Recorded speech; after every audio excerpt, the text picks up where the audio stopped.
पुरविली आळी जे जे केली तये काळी माय तरी ऐसी सांगा कृपाळवा पांडुरंगा घेतले नु तरी उचलोनी कडेवरी माय तरी ऐसी सांगा कृपाळवा पांडुरंगा तुका म्हणे घास मुखी घाली ब्रह्मरस माय तरी ऐसी सांगा कृपाळवा पांडुरंगा विठाला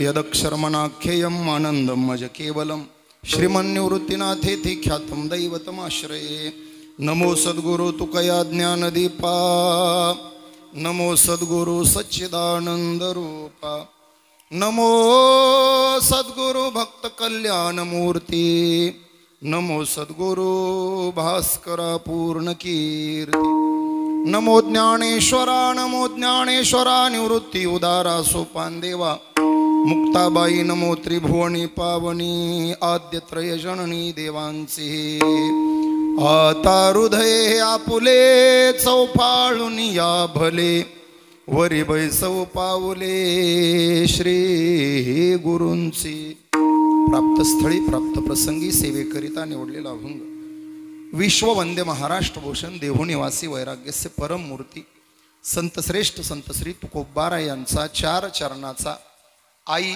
माय मातृशक्ती या पदाचं चिंतन करणारा अभंग आहे. विठाला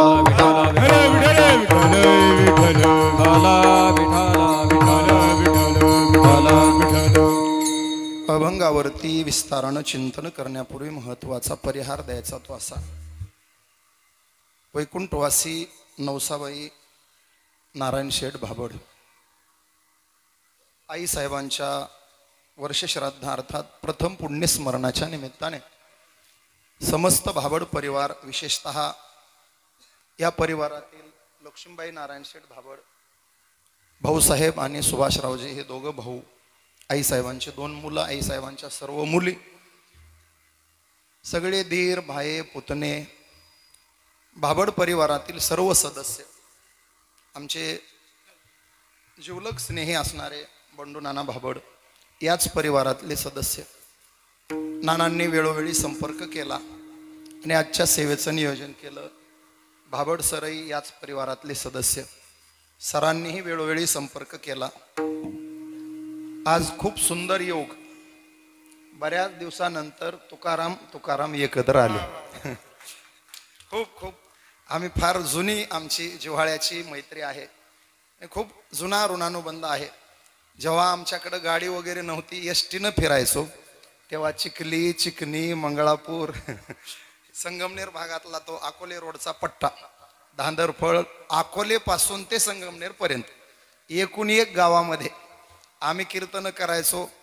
नियोजन गुरुजींचं असायचं. खूप संगमनेर भाग त्या काळामध्ये खूप फिरला आम्ही आणि त्याच्यामध्ये बहुआंशी कीर्तन गुरुजींच्या माध्यमातून आमच्याकडे यायची. आता आल्याबरोबर गुरुजींनी मगाची काय लक्षात नाही आलं त्यांच्या मी झोपेच्या तंद्रीत होतो म्हटलं झोपतो थोडा वेळ. आता आल्याबरोबर म्हटले मुंडे गोरे शुतोळे त्रिमूर्ती. आम्हाला त्रिमूर्तीला संगमनेर भागात खूप फिरवलं त्यांनी. दुसरे आमचे हृदय जिवलग असणारे मते महाराज आम्ही एकत्र आळंदीमध्ये वास्तव्य केलं. एकाच धर्मशाळेत राहून एकत्र अध्ययन करून ही 2 मंडळी आज भेटली. मते महाराजांच्या भेटी खूप झाल्या. गुरुजींची कॅसेट निघाल्यानंतर पहिलीच भेट आहे आपली. कॅसेट तुमची मी नेली टेप मध्ये वाजवली. अजूनही त्या मी टेप कॅसेटची सीडी करून घेतली आहे आणि माझ्या गाडीमध्ये ती गवळण अजून पण वाजते. राधे राधे राधे घेई श्याम सुंदरा. अतिशय गोड ही जोडी आहे. सगळी गुणवान मंडळी आहे आणि आपल्या सिन्नर तालुक्याचा लाडका लाड लाड नावाची माणसं लाडके असतात सगळ्यांचे. येता येता मगाशी आमचे विनायकरावजी शेळके नानांकडे जाऊन आलो. शंकर मामाचाही संपर्क कालपासून सुरूच होता. सगळी जिव्हाळ्याची प्रेमातली मंडळी आहात आपण. सगळे नाव घेण्यास योग्य आहेत आणि बहुतेक बऱ्याच जणांची नावं माझ्या पाठही आहेत. प्रकाश महाराज आहेतच, आव्हाड बाबा, पेटीवर बाबा आहेत. सर्वांना मनापासून धन्यवाद. भाबड परिवाराच्या वतीनं सर्वांचं स्वागत करून सेवेला आरंभ करू. विठाला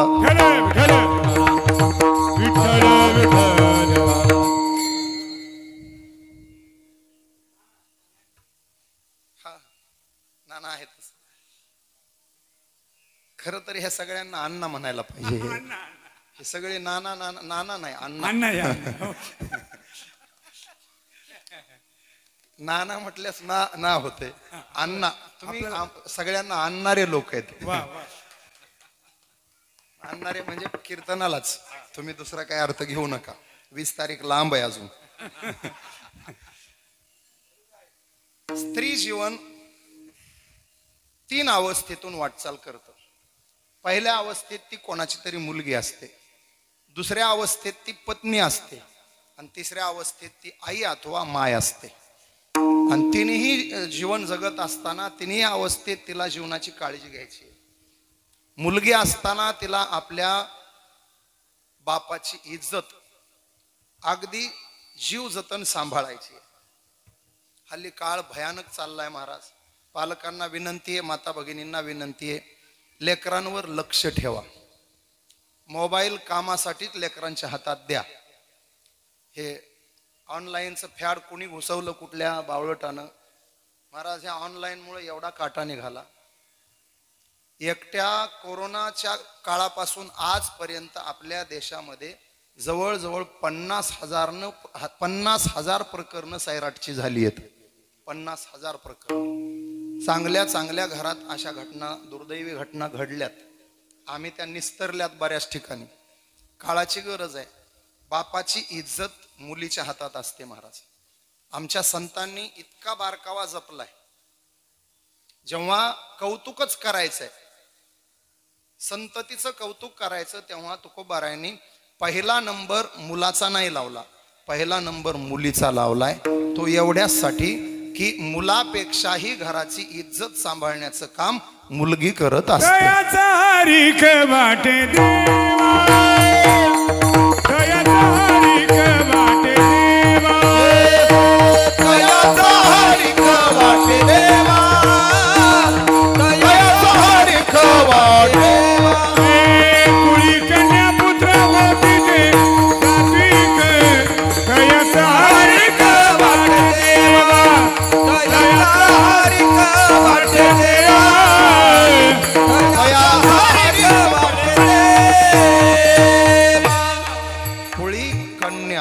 नंतर पुत्र आहे. राष्ट्रसंत भगवान बाबा म्हणायचे, एक प्रकारे एकरं विकायची वेळ आली तरी चालेल, लेकरं चांगले झाले पाहिजे. एकरांना महत्व नाही, लेकरांना महत्व आहे. लेकरांमध्ये मुलगी महत्वाची आहे. बघा तुम्ही लहानपणी मुलगा मुलगीचं वागणं सांगतो तुम्हाला. जुन्या काळामध्ये घरात दूध नसायचं. माई मुलाला म्हणायची, बाळू जा रे शेजारच्या घरून दूध आण, पाहुणे आलेत घरी. पोरानं सांगायचं, आई दुधाला 5 दे आणि मला खर्चाला 5 दे. आईनं 2 5-5चे ठोकळे हातात द्यायचे.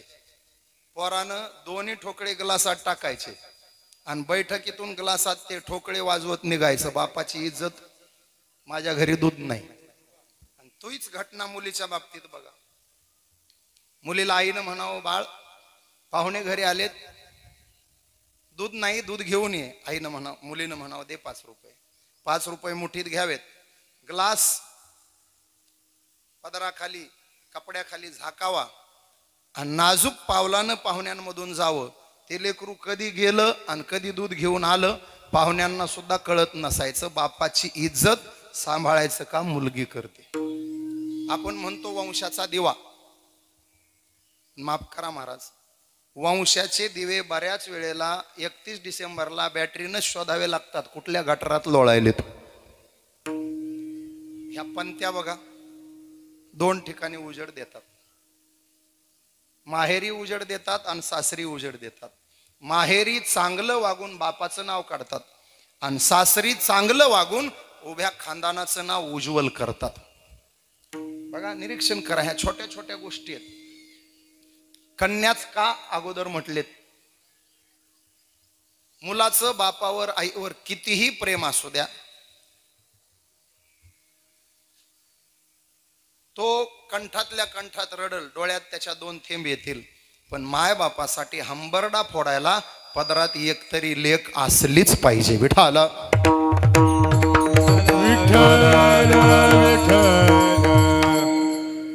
एक कवी देवाला गारहाणच करतोय, हात जोडले त्यानं देवाला, हे देवा मला पुण्यवान होण्याची इच्छा नाही, माझ्या जीवनातली सगळी पुण्य पापात रूपांतरित झाली तरी चालतील, आजपर्यंत मी पुण्य केलं असेल तर त्याचं रूपांतर पापात कर, पण माझ्यावर एक उपकार कर. त्या कवीची भाषा आहे देवाला, देवा माझे सगळे पुण्य पाप कर, देवा माझे सगळे पुण्य पाप कर, पण मला एका तरी पोरीचा बाप कर. त्या कवीची भाषा आहे. ते कारण सांगतो महाराज, मुलं प्रेम करतात नाही असं नाही, फक्त मुलांचं प्रेम लग्न होईपर्यंत. साहजिक आहे, लग्न झालं त्याचं प्रेम पत्नीत गेलं, त्याचं प्रेम पोरांमध्ये गेलं. मुलीचं तसं नाही, ती लग्न झालं सासरी गेली आजी झाली तरी तिचं मायबापावरचं प्रेम तेवढं जिवंत आहे.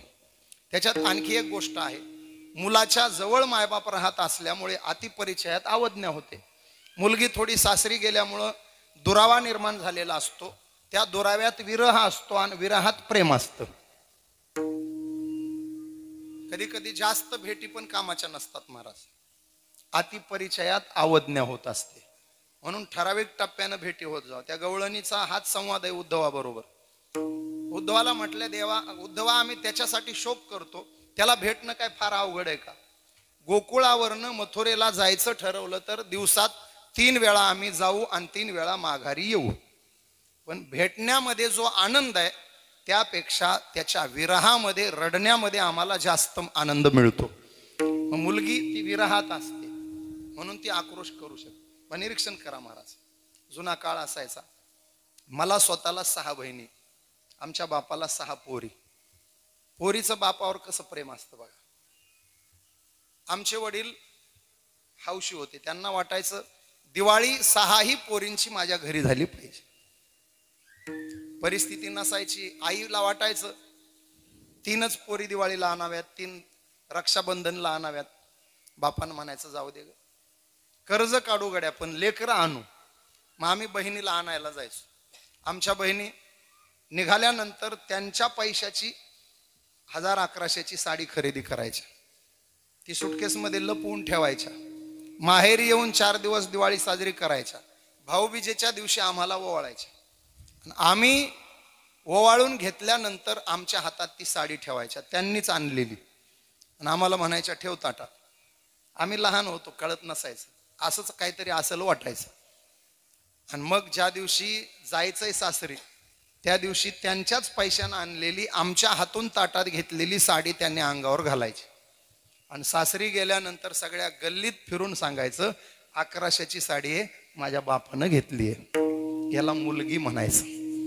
मुलगीच्या काळामध्ये मुलगी बापाला एवढं जपते. निरीक्षण करा तुम्ही, सासरी जाणारी मुलगी हंबरडा फोडते बापाच्या नावानं, गळ्याला पडते आईच्या, पण नाव काढते बापाचं. आई चालले ग, माझा बाप सांभाळ. वहिनी जाते ग, काळजी घे बाबाची. सकाळी 9ला जेवतो बाप माझा, दुपारी 4ला त्याला चहा लागतो, 4चा चहा नाही घेतला तर डोकं दुखतं माझ्या बाबांचं. वहिनी उद्यापासून ना तू या घरची लेक. भावाला तर हात जोडून गळ्याला पडते, दाद्या पाया पडते तुझ्या. आपला बाप वारकरी आहे, भजनात असतो, कीर्तनात असतो, समाजात उठतो बसतो, आजवर त्यानं कधी मान खाली घातली नाही. तुझ्या काही गोष्टी कानावर आल्यात माझ्या, रात्री घरी यायला उशीर होतोय तुला, अधूनमधून मित्राची वरात असली की तू घ्यायला लागलास, आणि हल्ली तर ढाब्यावर थांबायला लागलास, कळलंय मला. पाया पडते तुझ्या. तू जर दारू पिऊन येऊ लागला आणि हे जर लोकांच्या लक्षात आलं तर लोक आपल्या बापाला तोंड दाखवायला जागा ठेवणार नाही. बापाला म्हणतील अरे कशाला करतो भजन, पोराकडे बघ. पाया पडते दादा. शेजाऱ्या पाजाऱ्यांना सांगते काकू चालले हो, बाप जपा माझा. आत्या येते हो, मामा येते हो, तात्या येते हो, बाप फक्त बाप असतो तिच्या डोक्यात. तुकोबारायांनी कदाचित हे सगळं निरीक्षण केलं असावं आणि त्या निरीक्षणातून तुकोबारायाचे शब्द निघालेले असावेत. वाढवी महत्व वडिलांचे, वाढवी महत्व वडिलांचे, वाढवी महत्व वडिलांचे, हो वाढवी महत्व शांती रूपी नव्हे कोणाचा वाईट, वाढवी महत्व वडिलांचे, वाढवी महत्व वडिलांचे, शांती रूपी नव्हे कोणाचा वाईट,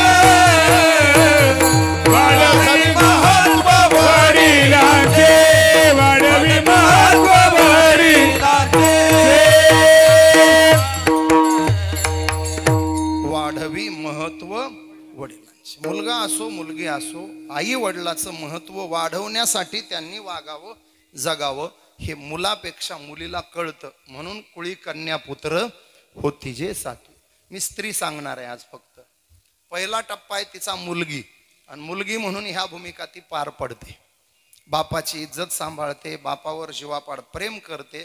खेड्यातली शहरातली सुशिक्षित अशिक्षित गरिबाची श्रीमंताची कोणतीही लेक माहेरला निघू द्या, तिच्या पिशवीमध्ये बापाच्या आवडीचा खाऊ सापडणार म्हणजे सापडणार. पिशवी माहेरात आल्याबरोबर ठेवणार, आईला सांगणार आई मैत्रिणीकडे जाते, ती पिशवी आहे ताज्या खव्याचे गुलाबजामुन आहे, बाबांना आवडतात म्हणून स्वतः हातानं करून आणलेत, बाबा घरात आल्याबरोबर त्यांना सांग हे गुलाबजामुन खा, ताईनं आणलेत म्हणावं. मी आले तर मी देईल, मी नाही आले तर तू दे, बाबांना सांग मी आणलेत म्हणावं. फक्त बाबा असतो. इज्जत सांभाळण्यापासून ते जीव लावण्यापर्यंत ती मुलगी या दशेमध्ये वागते. तिच्या जीवनाचा दुसरा टप्पा आहे पत्नी. एक गोड वाक्य सांगतो महाराज. आपली विवाह संस्था एवढी पवित्र आहे, जगाच्या पाठीवर हिंदुस्थान सारखी विवाह संस्था तुम्हाला कोणत्याच देशात पाहायला मिळणार नाही. आज तरी हे मुलगी पाहायचं, साखरपुडा असे कार्यक्रम सुरू झाले. हे जुनी मंडळी तुमच्या ज्या वेळेला तुमचे लग्न झाले ना होतं का पोरी पाहायचं काय तुमच्या काळात? कशाला पोरगी पाहायची? बापानं ठरवलं तिथं लग्न. अहो काही ठिकाणी तर पाळण्याला बासिंग बांधल्या जायचं. दोन मित्र, एकाचा पोरगा 3-4 वर्षाचा, दुसऱ्याला पोरगी झाली, यानं त्याच्या घरी पोरगी पाहायला जावं आणि त्या पाळण्यालाच कुंकू लावावं आणि सांगावं ही पोरगी सून म्हणून केली बरं, आणि त्या दिल्या शब्दाला त्यानं जागावं. जन्मलेल्या 1 महिन्याच्या आतल्या पोरीला सून म्हणून स्वीकारावं. आणि अशा जोडप्यांची लग्न वयाच्या 100 पर्यंत निर्धोकपणे संसार करावीत, ही आपली संस्कृती आहे. महाराज अमेरिकेत जाऊन या, मी 4 दिवस राहून आलोय. हो, ऍग्रीमेंट आहे तिकडे, ऍग्रीमेंट करार, 5 वर्षाचा करार, 6 वर्षाचा करार. गुरुवर्य संदीपान महाराज मामासाहेबांचा एक दृष्टांत सांगतात पहा. एका घरी चहाला बसलो, चहा दूध घ्यायला, ते गृहस्थ गप्पा मारत होते, तेवढ्यात त्याची पत्नी आली. अहो लवकर बाहेर चला, तुमचे पोरं माझे पोरं मिळून आपल्या पोरांना मारतायत. महाराज खुर्चीतून खाली पडायचे राहिले. तो गृहस्थ गेला, बाहेरचा वाद मिटून माघारी आला. महाराजांनी हात जोडून विचारलं माफ करा, ही भानगड काय? तुमचे पोरं माझे पोरं आपले पोरं. तो म्हणाला दादा मी 20 वर्ष अमेरिकेत राहिल्यामुळं हा घोटाळा झाला. मला पहिली बायको होती, तिचे 2 मुलं, तिलाही पहिला नवरा होता, त्याचे तिला 2 मुलं, ते तिचे 2 माझे 2, आणि आता आम्ही दोघांनी लग्न केल्यावर आम्हाला 2 झालेत. प्रकार असा झाला होता, तिचे 2 माझे 2 मिळून आमच्या दोघांना मारत होते. कुठे आहे संस्कृती? हिंदुस्थानची संस्कृती. मी तर नेहमी सांगतो महाराज, जगाच्या पाठीवर कुठेही जा, 2 गोष्टी सोडायच्या नाही. आपलं राहणीमान बदलायचं नाही आणि आपलं खानपान बदलायचं नाही.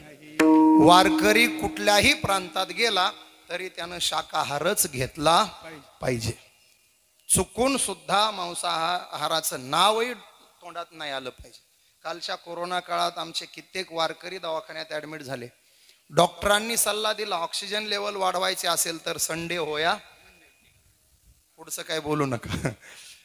पण आमच्या वारकऱ्यानं सांगितलं नाही डॉक्टर, झालं तर काय होईल, ऑक्सिजन लेवल कमी होईल, माझा जीव जाईल, मेलो तरी चालेल, पण माझी पवित्र तुळशीची माळ चितेवर सरना जळेपर्यंत अंगावरची काढणार नाही. याला संस्कृतीचं जतन म्हणायचं. आणि ही संस्कृती टिकवण्याचं काम आपल्या विवाह संस्थेनं केलंय. 3-4 वर्षी जमवलेले लग्न वयाच्या 100 पर्यंत टिकले.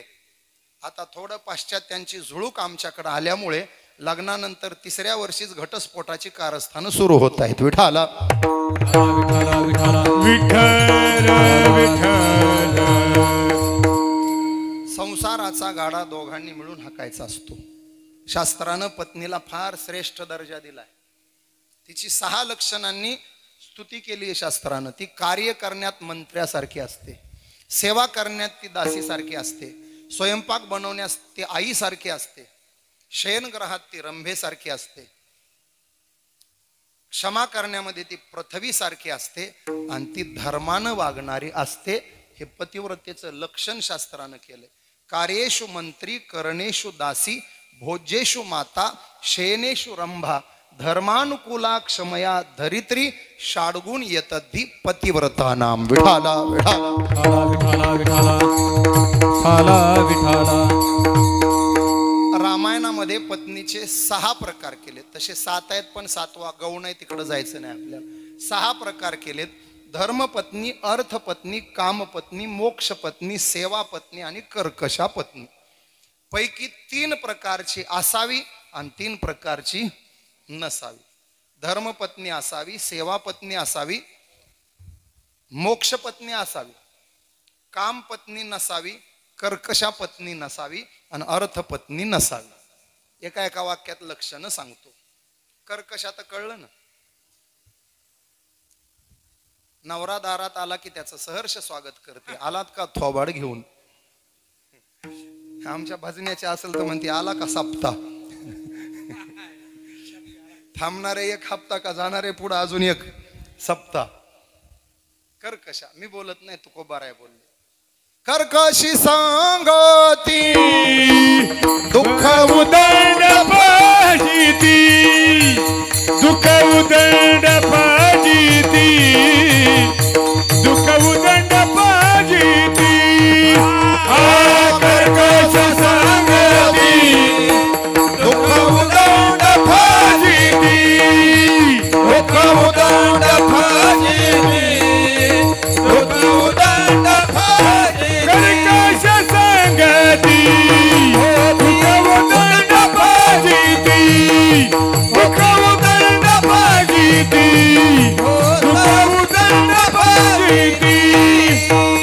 दुःख उदंड फजिती. कर्कशी संगती. कर्कशा नसावी. अर्थपत्नीचंही चिंतन आलं. अर्थ म्हणजे पैसा. फक्त नवऱ्यानं पैसा कमवावा एवढाच जिचा दृष्टिकोन असतो तिला अर्थपत्नी म्हणायचं. एक आहे कामपत्नी. फक्त घरात वस्तू आल्या पाहिजे, बाकी नवरा तिकडं विकला तरी चालेल. हे आणा ते आणा. गुरुवारी वैद्य बाबा म्हणायचे ना, तेल आणा, मीठ आणा, पीठ आणा, मिरची आणा, तांदूळ आणा, रवा आणा, शेवटी गाडगा आणा, मडका आणा, सुतळी आणा आणि बांबू आणा. आणा. तिचं वर्णन अभंगात आलंय. देहग्रहाची कामिनी, तितव राहिली भुवनी, मी जळत असे स्मशानी, अग्नी सवे एकला. तिला कामपत्नी म्हटलंय. आणखी कामपत्नीच्या बाबतीत तुकोबारायांनी फार टोकाची भूमिका घेतली. आराहाती निराळी रांडा पोरे सकाळ, राहती निराळी रांडा पोरे सकाळ, राहती निराळी रांडा पोरे सकाळ, राहती निराळी रांडा पोरे सकाळ. कळू येईल अंतकाळी प्राण प्रयाणाचे वेळी, राहती निराळी रांडा पोरे सकाळ. थोडक्यात अर्थपत्नी कामपत्नीचा तिरस्कार केलाय तुकोबारायांनी. राहती निराळी रांडा फोरे सकळ. आणखी खूप खूप प्रमाण आहेत ना. बाईल म्हणे खर मरता तरी बरे नासिले घ, ह्या तिन्ही मध्ये मोडायचं तिला. 3 प्रकारच्या संस्कारात वाढलेली ती नसावी. मग 3 प्रकारची असावी: धर्मपत्नी, मोक्ष पत्नी आणि सेवा पत्नी. स्वतः धर्माचरण करणारी आणि पतीला धर्माचरणाला प्रवृत्त करणारी. तुम्ही निरीक्षण करा महाराज, धर्म कार्यामध्ये पुरुषांपेक्षा स्त्रियांचा सहभाग केव्हाही जास्त आहे. आणि नाना तुम्ही बघा, सप्ताहामध्ये सुद्धा सप्ताहाची वर्गणी देण्यासाठी नवऱ्याला प्रवृत्त करणारी बहुतेक घरात तिकडूनच निर्णय होतो एवढी द्यायची आहे. आता मीही बऱ्याच वेळेला सप्ताहाचं पावती बुक घेऊन गावात फिरलो. धर्म कार्यात स्त्रियांचा सहभाग तुम्ही कुठेही बघा. संख्या सप्ताहात, आता दुपारच्या सत्रात कथा आल्या, कथेनं बरचसं नुकसानही केलंय संप्रदायाचं, तो भाग वेगळा. पण आता आल्या त्याला इलाज नाही, जे आहे ते स्वीकारावं लागेल. कथेनं गाथा भजन खाल्लं महाराज, कथेनं संगीत भजन सुद्धा खाल्लं. नाही, दुपारी 3 तास लोक बैठक झाल्यामुळं रात्री कीर्तनानंतर भजनाला बसणं होईना. नाही तर पूर्वी कीर्तनानंतर 1.5 तासाचं भजन व्हायचं. फार काही गोष्टी स्वीकारल्या, इलाज नाही. आता काय काय स्वीकारावं लागेल, आता तयारी ठेवायची. मी तर म्हणत असतो आभाळ फाटलंय, आता सुईदोऱ्यानं काम होणार नाही. या गादीवरून पूर्वी संत वचन सोडून काहीच गायल्या जात नसायचं. आता आम्हाला वाटेल ते आम्ही म्हणतोय आणि तुम्ही टाळ्या वाजवताय. संप्रदाय कुठल्या दिशेला चाललाय. आता एकच करायचं. मला एक जण म्हणला, महाराज लईच बिघडलं वातावरण, आता कसं? मी म्हणलं आता बिघडलं तर बिघडू दे बा. म्हणलं तुम्ही काहीतरी प्रयत्न करा ना. मी म्हणलं माझ्या प्रयत्न करण्यानं फार काय परिणाम होईल असं मला वाटत नाही. आम्हा कीर्तन कशाला करता म्हटलं, परिणाम होत नाही तर. मी म्हणलं बाबा, मी लोकांनी सुधारावं म्हणून कीर्तन करत नाही, बिघडलेल्या लोकांमध्ये मी बिघडू नये म्हणून कीर्तन करतो. मला दुसऱ्याचं पडलं नाही, आपुली आपण. मला स्वतःचं प्रोटेक्शन करायचंय. विठाला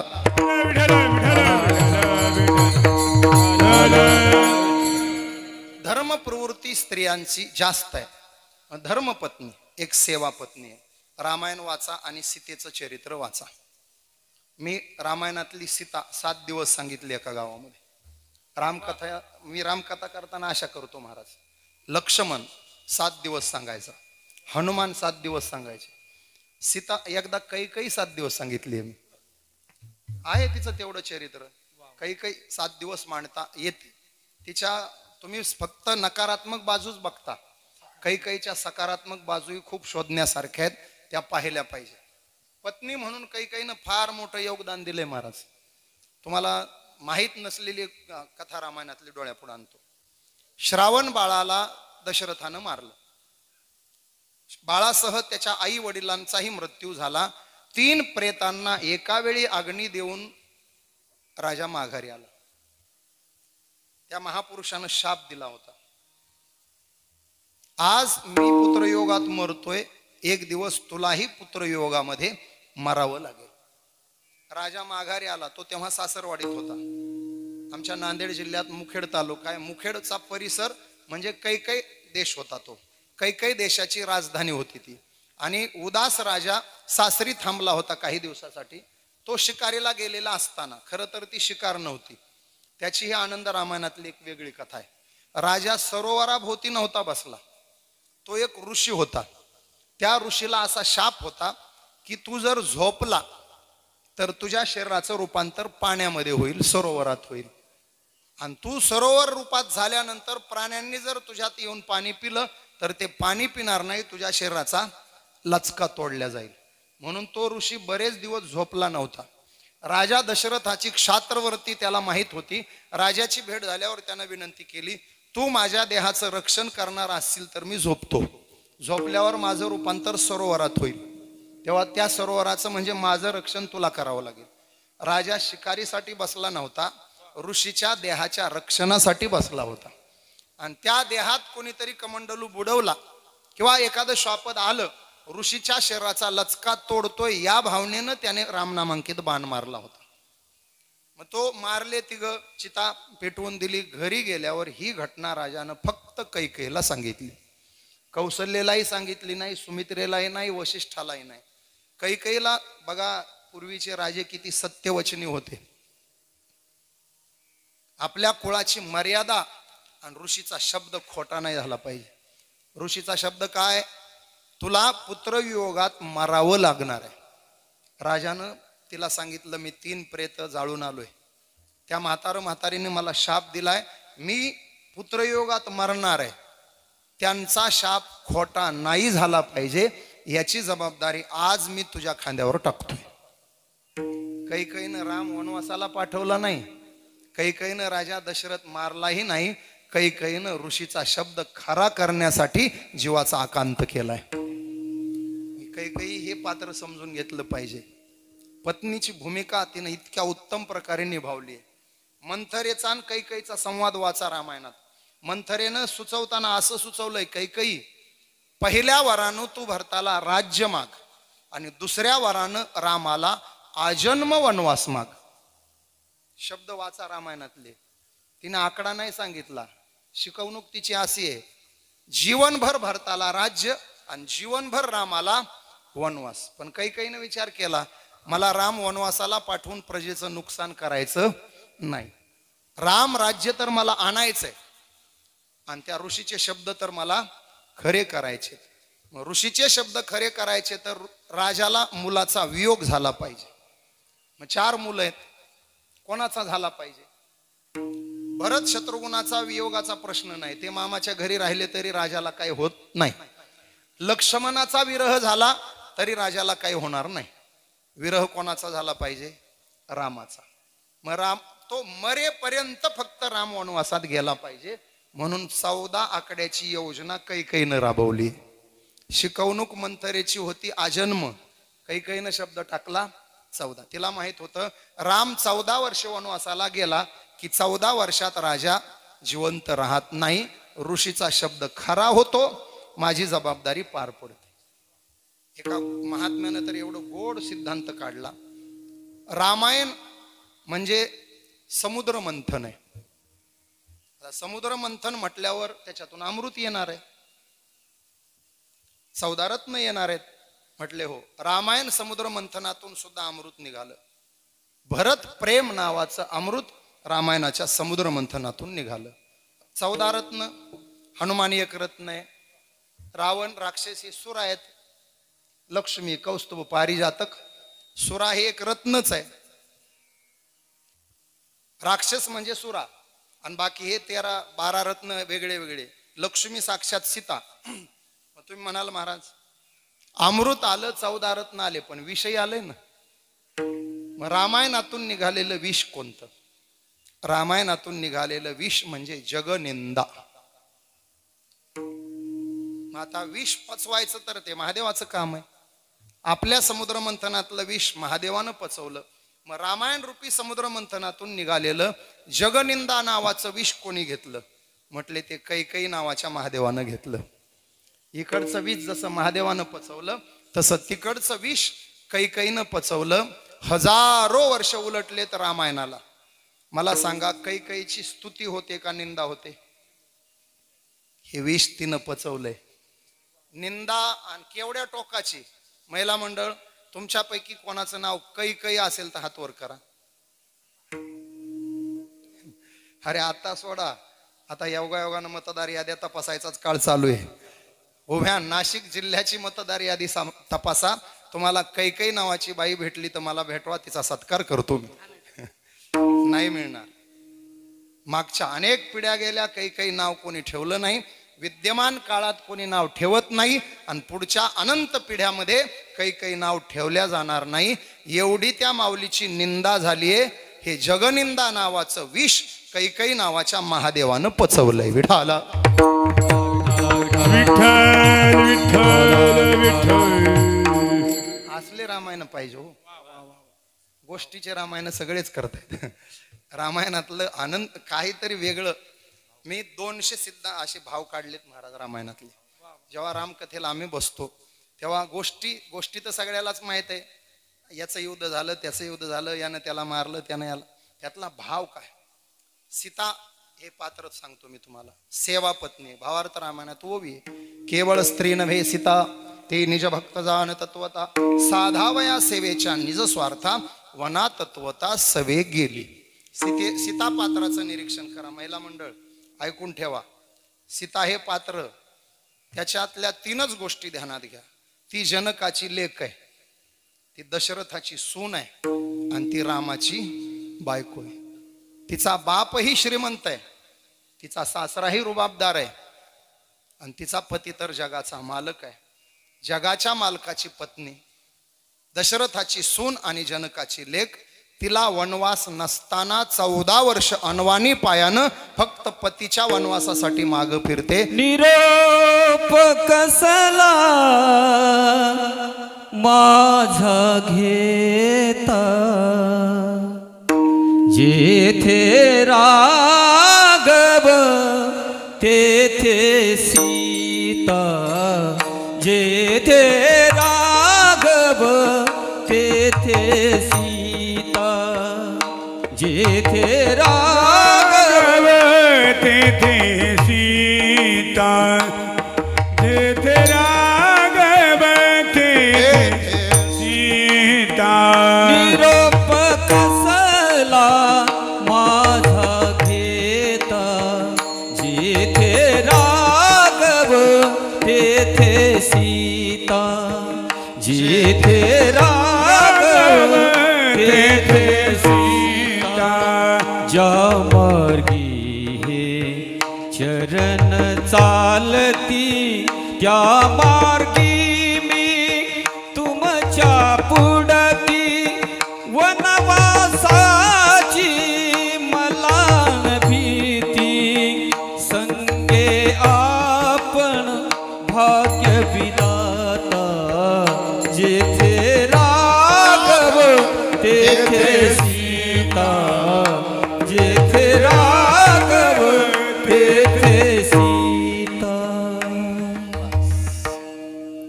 निरोप कसला माझा घेता जेथे राघव तेथे सीता.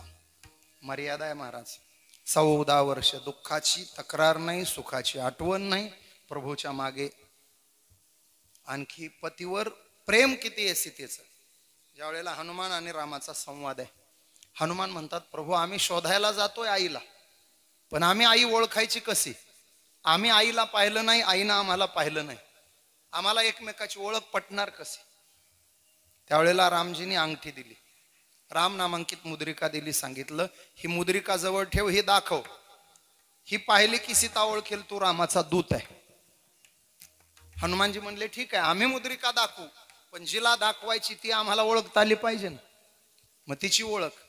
एका स्त्रीचं पतीवर किती प्रेम असतं हे चरित्र वाचा. प्रभू म्हणाले हनुमान 7 दिशेला 7 टोळ्या गेल्या रे, पण कोणी हा प्रश्न विचारला नाही, तू फक्त विचारला. बुद्धिमताम वरिष्ठ माहित, तुला सीता नक्की सापडेल. ओळख सांगतो. रामायणात ओवी आली भावार्थ रामायणात. जेथ सीतेची वस्ती घडे राम राम स्मरती झाडे. ज्या माऊलीच्या अवतीभोवतीचे झाड दगड धोंडे पशु पक्षी सुद्धा राम राम स्मरण करत असतील, ती माऊली म्हणजे तुझी आई सीता असेल, ही खूण लक्षात ठेव. नवऱ्यावर किती प्रेम असेल त्या माऊलीचं. ती जिथं बसली आहे तिथल्या चराचर सृष्टीला सुद्धा तिच्या नवऱ्याचा नावाचा जप करण्याची इच्छा निर्माण होते. विठाला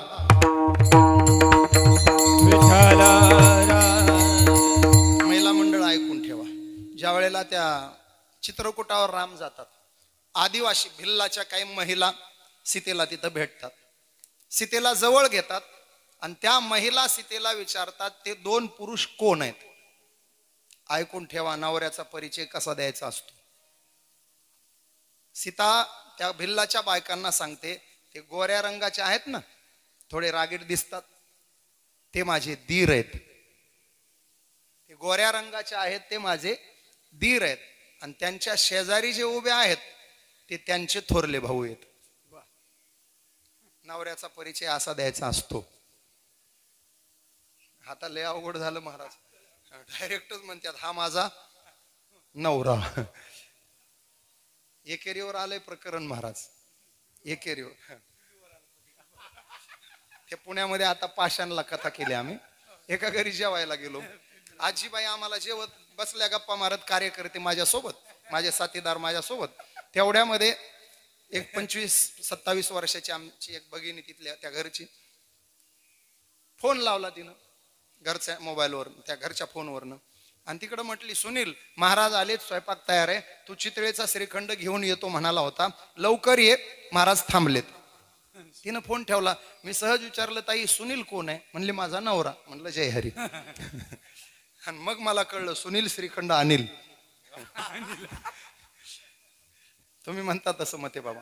एका ऑफिसात बसलेलो, एक जुना मित्र, एक 35 वर्ष 31 वर्ष वय त्याचा असेल आता. मित्र म्हणजे तो लहान आहे माझ्यापेक्षा, पण मी त्याला मित्रासारखं वागवलं.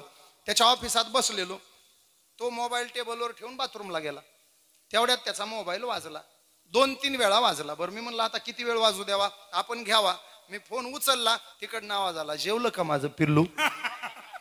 हे तुमच्यावरून सुचलं मग. मी म्हणलं माफ करा ताई, तुमचं पिल्लू बाथरूम मध्ये. मी तुकाराम महाराज बोलतोय. प्रकरण बिघडलं. जुन्या मावल्या बघा बरं अजूनही, अहो बाळूचे बाबा असाच परिचय देतात.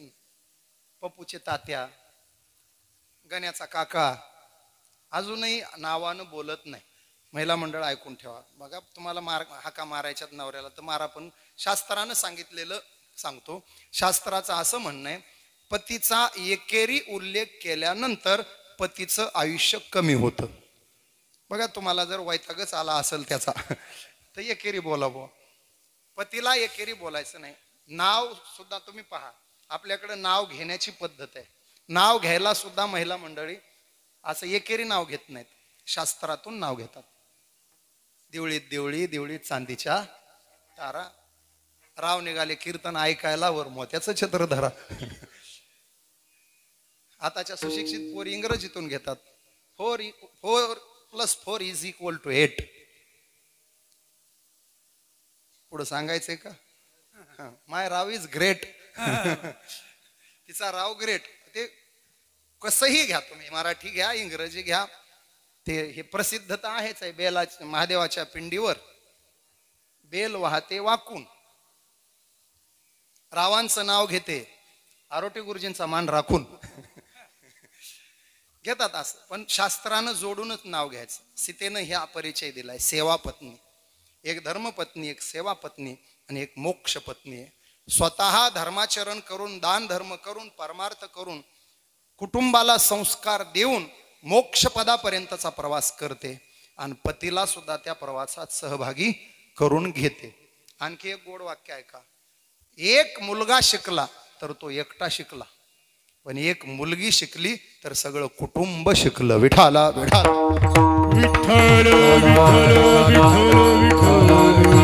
पहिलं ती मुलीच्या भूमिकेत आहे, तेव्हा बापाची इज्जत, बापाचा मान सन्मान आणि बापावर प्रेम. जेव्हा ती पत्नीच्या भूमिकेत येते तेव्हा ती पतीचा संसार उभा करते, पतीचं घर उभा करते, पतीच्या कुलाची मर्यादा सांभाळते आणि स्वतःच्या वागण्यानं पतीच्या संबंध कुळाचा उद्धार करते. मी पदरचं बोलत नाही. घरात एक सज्जन माऊली येऊ द्या, ती सुनेच्या रूपानं येऊ द्या, तुमच्या पत्नीच्या रूपानं येऊ द्या, आणि तिनं तुमच्या घराला संस्काराची शिदोरी देऊ द्या. त्या एका माऊलीच्या संस्काराच्या शिदोरीमुळं ज्ञानोबाराय म्हणतात, आपल्या कुटुंबातल्या 42 पिढ्यांचा उद्धार होतो. चतुर्भुज नर होनी ठेले, चतुर्भुज नर होनी ठेले, भ्राता सगोत्र अपार. मातृपितृ भ्राता होनी ठेले, चतुर्भुज. मातृपितृ भ्राता सगोत्र अपार. चतुर्भुज नर होनी ठेले, चतुर्भुज नर होनी ठेले. मातृपितृ भ्राता सगोत्र अपार. चतुर्भुज नर होनी ठेले. पत्नीची भूमिका. मी हे का सांगतोय? नानांची आमची थोडा वेळ चर्चा झाली, बंडू नानाची. आई साहेबाबद्दल बोलताना त्यांनी एक वाक्य बोलले, आम्ही वयानं त्यांच्यापेक्षा खूप लहान, पण आम्ही घरी गेलो तरी त्या पाया पडायच्या. हे संस्कार आहेत आणि हे संस्कार कृतीतून मुलांना मिळत असतात. नात्या गोत्यांमध्ये हे महाराज शब्द आपले फार गोड आहेत. नाती गोती, नातेवाईकांना गोत्यात आणतात, त्यांना नाती गोती म्हणायचं. सोय जाणे तो सोयरा म्हणतो ना आपण, पण एक ध्यानात ठेवा, नात्यांना गोत्यात आणणारी नाती नसली पाहिजे, तर नात्यांचा जिव्हाळा वाढवणारी नाती असली पाहिजे.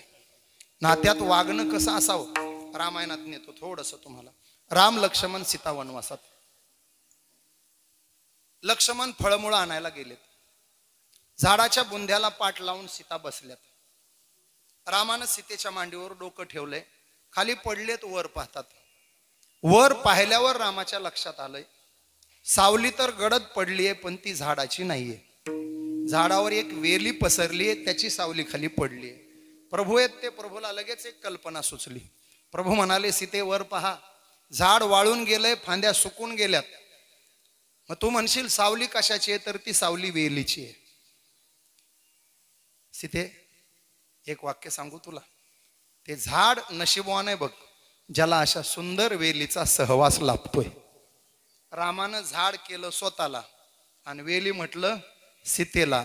आणि रामांचं वाक्य कसं आहे, नशिबवान आहे झाड ज्याला अशा सुंदर वेलीचा सहवास लाभतोय. त्या सीता आहेत महाराज, त्यांना कळायला काय वेळ लागणार आहे? ते आपल्या बायकोसारखं थोडंच आहे, पाणी म्हणलं की तोंडाकडे बघायला. सीतेला लगेच कळलं. सीता म्हटल्या, प्रभू तसं नाहीये, नशिबवान वेली आहे जिला अशा मजबूत आणि खंबीर झाडाचा आधार मिळालाय. सीता म्हणते, मी नशिबवान आहे, मला तुमचा आधार मिळालाय. राम म्हणतात, नाही, मी नशिबवान आहे, मला तुझी संगती मिळाली. वाद पती पत्नीचा आहे, सहज सुटत नाही. लक्ष म्हणजे आले, फळमुळं आणले होते, घ्या फळमुळं. प्रभूंनी सांगितलं, लक्ष्मणा अगोदर आमचा वाद मिटव, नंतर फळं खाऊ. लक्ष्मण म्हणाले, बोला. प्रभू म्हणाले, माझं म्हणणं आहे नशिबवान झाड वेलीच्या सहवासात आहे. सीता म्हणाल्या, भाऊजी माझं म्हणणं आहे नशिबवान वेली झाडाच्या आधारानं जगते. लक्ष्मणानं हात जोडले आणि सांगितलं, दादा वहिनी, लक्ष्मणाच्या नजरेतून पाहिलं तर झाडही नशिबवान नाही, वेलीही नशिबवान नाही. अशा मजबूत झाड आणि सुंदर वेलीच्या सावलीमध्ये विश्रांती घेणारा माझ्यासारखा प्रवासी महानशिबवान आहे. याला नात्यातलं समर्पण म्हणायचं, डेडिकेशन. तुम्ही नात्यात जेव्हा जोपर्यंत समर्पण टाकत नाही तोपर्यंत नातं कडीला जात नाही. उग नियतीनं एकत्र आणलंय म्हणून एकत्र राहणं वेगळं आणि अंतकरणातून नाती जपणं वेगळं. विठाला तुम्हाला सुखी संसाराचं रहस्य सांगतो. कौतुक करायला शिका. पती पत्नीचं संसार आहे ना, काय दोन शब्द पत्नीचं कौतुक करायला काय पैसे द्यायचेत का? फार काहीच बोलायचं नाही. उद्यापासून आजपासून एक शपथ घ्या गड्या, बायकोनं कसलाही स्वयंपाक समोर ठेवला तर नाव ठेवायचं नाही. अन्न हे पूर्ण ब्रह्म आहे, एक बाजू. आध्यात्मिक अंगानं ते पूर्ण ब्रह्म म्हणून घ्या. मी म्हणतो एक वेळ तुम्ही थोडंसं कमी चवीचं खाल्लं तर काय मरणार नाही. महाराज काय काय लोकांना फारच किरकिरण कुरकुर करायची सवय. अरे घ्या ना समजून, शेवटी अवती पण जीव आहे एक. काय डोक्याला टेन्शन नसेल, कधी पोरांनी काय त्रास दिलेला असतो, कधी काही माहेरातून फोन आलेला असतो, तिच्या भावाचं काहीतरी भाऊजाई बरोबर झालेलं असतं, तिच्या मायबापाला काही त्रास झालेला असतो, तिकडं काहीतरी दुर्घटना घडलेली असते, त्यात धांदलगाई होते. कधीतरी तुम्ही अचानक 4 माणसं घेऊन घरी गेलेले असता. या तारांबळीत एखाद्या वेळेला स्वयंपाकात होतं कमी अधिक. समजून घ्यायचं. आपल्याकडे एक फालतू सवय सांगतो, गबस तुला काय कळतंय, गबस तुला काय कळतंय. थोडी सुधारणा करा जमलं तर. तुला काय कळतं म्हणण्यापेक्षा हे बघ घरातलं ना तुला माझ्यापेक्षा कळतं, तुला काय कळतं पेक्षा तुला माझ्यापेक्षा कळतं म्हणा. संसार दुपटीनं आनंदाचे सुखाचे होतील. तुमचं तरी काय बिघडतं, यांचंही तसंच आहे महाराज. तोंडावर नवऱ्याला म्हणतात ग बसा, तुम्हाला काही पाया पडतो बाबा असं म्हणू नका. तुम्हाला घरातलं कळतं तर त्यांना बाहेरचं कळतं ना सगळं. बायकोनं म्हणत जावं, किती राबता हो, किती पळता हो, किती बेजार होता हो. निवडणुकीत तर तुमच्या पायाला नख राहत नाही. उमेदवार मीच आहे म्हणून लोकांपुढे जाता, कोणीही असला तरी. थोडं उन्हाचं जपत जा. दुपारी 4 नंतरच प्रचाराला निघत जा. सकाळी 10च्या आत उरकून येत जा प्रचार. 11 ते 4 घरी विश्रांती घ्या जा. म्हणत जा ना असं. आणि तुम्ही म्हणत जा थोडं, तू आहे म्हणून घर आहे बघ. अरे अचानक 10 कार्यकर्ते घेऊन येतो, रस्त्यानं फोन करतो, काहीतरी करावं लागतंय बघ 10 कार्यकर्ते सोबत, आणि मी घरी येईपर्यंत तू नाश्त्याची तयारी केलेली असते. बस तू आहे म्हणून माझी समाजात इज्जत आहे. थोड्या गोष्टीनं संसार सुखी होतात. थोडक्यात सांगू का, युगो बाजूला ठेवा आणि रिस्पेक्ट द्यायला शिका. विठाला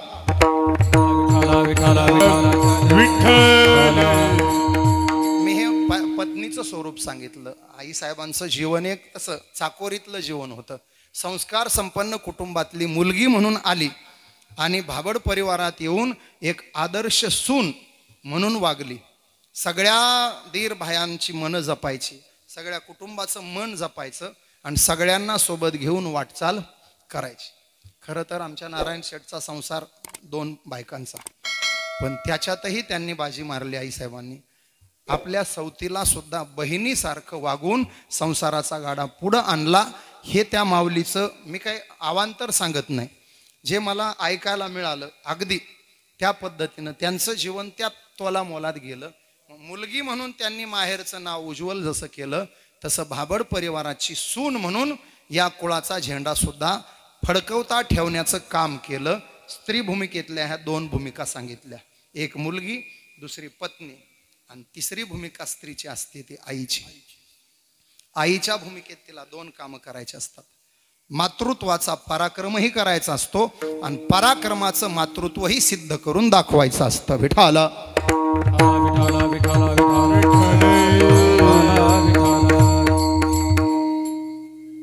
तिचा मातृत्वाचा पराक्रम म्हणजे आजचा सगळा अभंग आहे.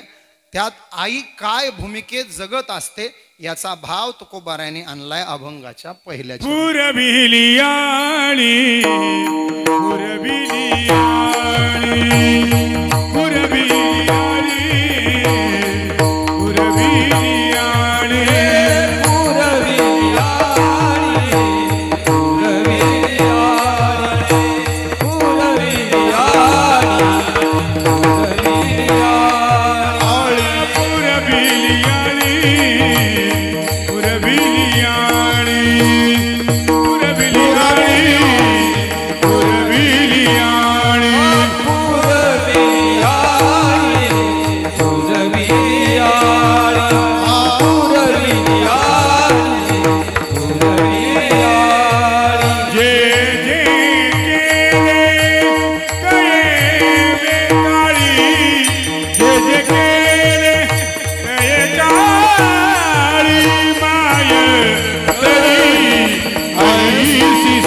आईचा मातृत्वाचा पराक्रम.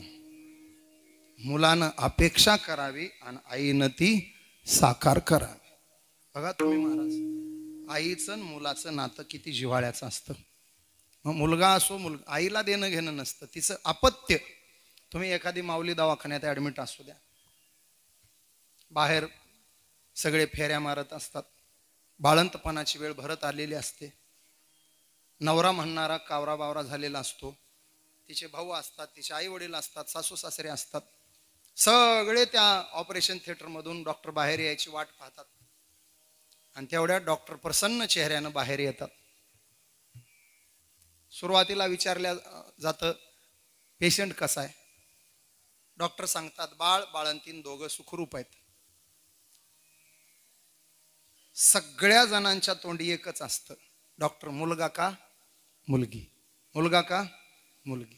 प्रत्येक जण डॉक्टरला एकच विचारतो, तिचे मायबाप तेच विचारतात, मुलगा झाला का मुलगी? सासू सासरे तेच विचारतात, मुलगा झाला का मुलगी? नवरा तेच विचारतो, मुलगा झाला का मुलगी? तिचे भाऊ, तिचे दीर भाई सगळेच विचारतात.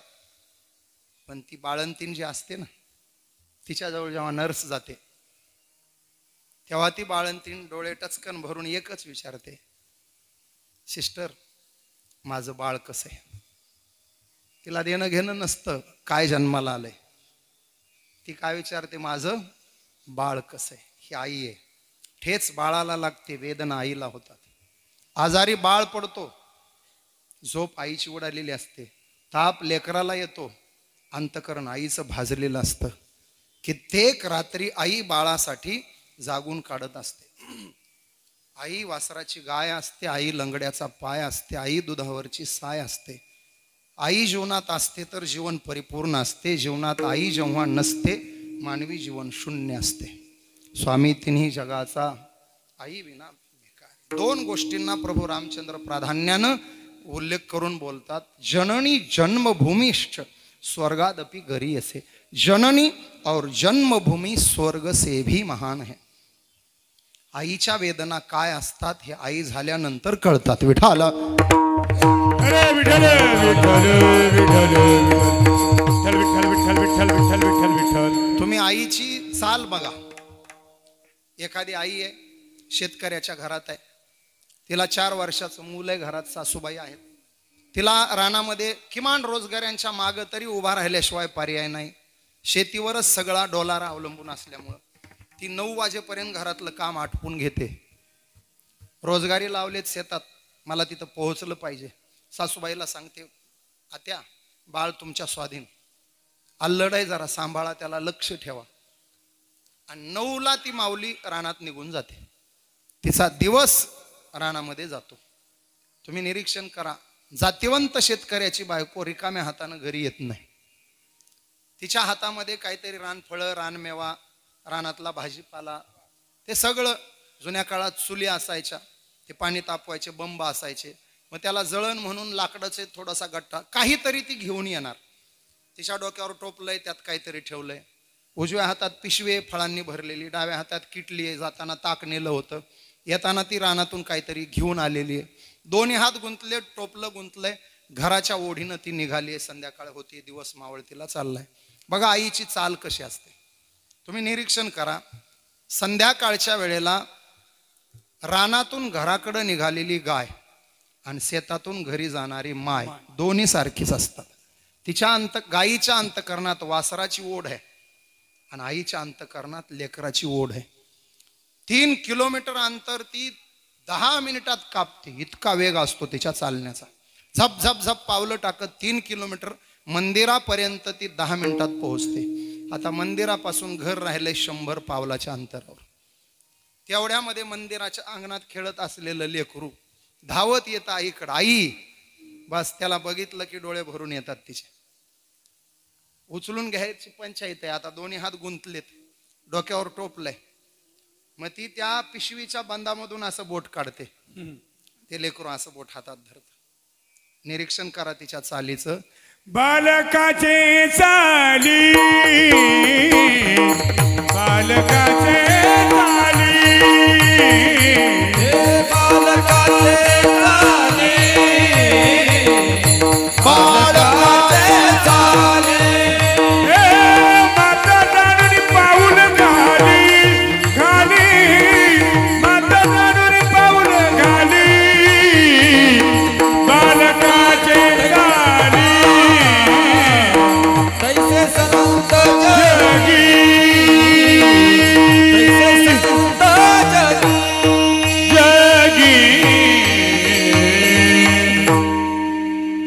10 मिनिटात 3 किलोमीटर अंतर कापणाऱ्या आईला उरलेले 100 पावलं चालायला 10 मिनिटं लागतात. कारण पहिली चाल होती ती आईची होती आणि आताची चाल आहे ती बाळकाचे चाली माता जानोनी. आता ती लेकराच्या पावलानं पावलं टाकते. मातृत्वाचा पराक्रम आहे. असे कित्येक एक इतरांचं सोडा महाराज. आई, माय, माता या 2 शब्दांचं वेड जगाच्या बापाला लागलं. म्हणून जगाचा बाप असताना विश्वाचा जनिता म्हणे यशोदेसी. फक्त ह्या दोन शब्दाची त्याला ओढ लागली होती. त्याला कुठंतरी आई म्हणून हाक मारायची होती. मग जगाचा कारभार बाजूला ठेवला. खरं तर त्याचं सामर्थ्य पृथ्वीजेने तृप्त, अरे पृथ्वीला तृप्त करतोय, पण आईच्या हातचा दहीभात खायचा होता म्हणून यशोदेच्या अंगणामध्ये रांगतोय. खरं तर तो परब्रह्म आहे, तो निष्काम आहे, पण तो यशोदेच्या अंगणात लेकरू म्हणून रांगतोय. फक्त आई ह्या शब्दाची हाक मारायची इच्छा त्याला झाली होती म्हणून. यशोदे घराकडं चाल मला जीव घाल, यशोदे घराकडं चाल मला जीव घाल, यशोदे यशोदे घराकडे चाल मला देव घाल, यशोदे घराकडे चाल मला देव घाल, यशोदे घराकडं चाल मला जीव घाल, यशोदे घराकडं चाल मला जीव घाल ग, यशोदे घराकडे चाल मला देव घाल, यशोदे घराकडे चाल मला देव घाल. साध्या गव्हाची पोळी लाटी मला पुरणपोळी करून दे ग मोठी, नाही अडविता गुळासाठी मला जीव घाल, यशोदे घराकडं चाल मला जीव घाल, यशोदे घराकडं चाल मला जीव घाल. जय हो. कशासाठी? फक्त आईच्या हातचा घास घ्यायचा. बरं, भांडण झालं तरीही आई शब्दाचीच योजना. आई ग आई, नाही खाली ग माती आई गाई, आई खाली गाम्या माती आई गाई, नाही खाली माती आई गाई, नाही खाली माती.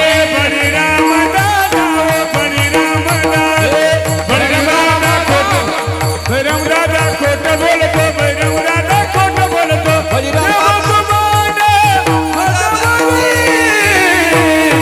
नाही खाली गाम्या माती आई गाई, नाही खाली गव्या माती आई गाई, नाही खाल ना माती. हे माती बिती सगळे भानगडी आहेत. फक्त त्याला आरडायचंय आई आई. जगाचा बाप आहे, पण ह्या दोन शब्दांनी वेडा झालाय. आई आईच असते महाराज. मग ती आई त्या भूमिकेत, यशोदेची भूमिका बघा. सकाळी सकाळी मंथन करते, प्रातकाळी प्रहरा रात्री उठिल्या वेवळणी बाळा, नित्यानंदे परमानंदे घाती गोपाळा. दुसरं बघा, त्यातला एक भाव सांगतो. भगवान जातात जवळ. आई काय चाललं तुझं? आई म्हटले याला मंथन म्हणतात. भगवान म्हटले एक काम कर ना, तू बाजूला हो, मला मंथन करू दे. आई म्हणले आला मोठा मंथन करणारा. अगं आई तू बघ तर, तू मंथन केलं तर ताक आणलो नाही, दोनच गोष्टी निघतील. पठ्ठ्यानं मंथन केलं तर 14 रत्नच काढीत असतो. यशोदेनं काय धक्का दिला, हो तिकडं आला मंथन करणारा. रडायला लागले. नंद बाबा आले. का रडतं लेकरू? अहो ते मंथन करायचं म्हणतंय ना, दे. अहो पण त्याच माठाची उंची बघा, माझ्या कमरेला लागतोय म्हणजे त्याच्या डोक्याला लागतोय. मंथन करायचं कसं? देव म्हणले आई तू थांब जरा. घरात गेले, चौरंग आणला, चौरंग माठाला लावला, याच्यावर उभा राहतो म्हणले. नंदबाबा म्हणले बघ किती हुशार आहे लेकरू. यशोदा म्हणली तुमच्याच वळणावर गेले. ठीक आहे, हे वळणावरचेच आहेत सगळे. काही काही करू नका. ते लेकर ती कशानच गप बसणार नाहीत. त्यांच्या वयात मी तसलाच होतो. आता कृष्णाचं चाललंय आपलं, तो तसलाच आहे. लेकरू लेकरूच असतं. आणि मला खरं सांगा बरं, त्यांनी उड्या नाही मारायच्या तर काय तुम्ही मारणार आहेत का जाऊन? अरे त्यांचं वयच आहे उड्या मारायचं. बालपण जीवनात असलं पाहिजे महाराज. आणि मी तर म्हणतो म्हातारपणात सुद्धा बालपण असलं पाहिजे. ते तरुणपणात सुद्धा हरवलं नाही पाहिजे. आताची तरुण पिढी बालपण हरवलेली पिढी आहे. महाराज तोंड बघा वाटणं, उदास तोंड, सगळ्या जगाचं ओझं डोक्यावर घेतल्यासारखं. ठेव का गड्या, एक वाक्य ध्यानात ठेवा. टेन्शन घेतलं तरी व्हायचं ते होणार आहे, आणि नाही टेन्शन घेतलं तरी व्हायचं ते, जे व्हायचंय ते होऊ द्या. आपण परिस्थितीचा विचार करायचा नाही, मनस्थिती फ्रेश ठेवायची. जाऊ द्या, ते यशोदा उभी आहे. नंदबाबा निघून गेले, कृष्णानं मंथन सुरू केलं. एकटक यशोदा पाहू लागली. ठपकन डोळ्यात पाणी आलं यशोदेच्या, कंठ दाटून आला, ओठ सुकून गेले, घशाला कोरड पडले, अंगावर काटा उभा राहिला. नयन मनोहर रूप कृष्णाचं तिने हाळू लागली. मानेवरती रुळणारे कुरळे कुरळे केस, उंच भरीव कपाळ, धनुष्याकृती भुवया, आठाच्या आकड्यासारखं नाक, त्रिकोणाकृती हनवटी सफरचंदासारखे गाल, गुलाब पाकळ्यासारखे ओठ, सावळा वर्ण, डोक्याला मोरपंख लावलेलं, कर्दळीसारख्या मांड्या, त्याच्यावर पिवळा पितांबर नेसलेला, कमरेला शेला गुंडाळलेला, त्यात बासरी खोवलेली. प्रसन्न वदनानं भगवान हसल्यामुळे देवाचे 4 दात दिसू लागलेले.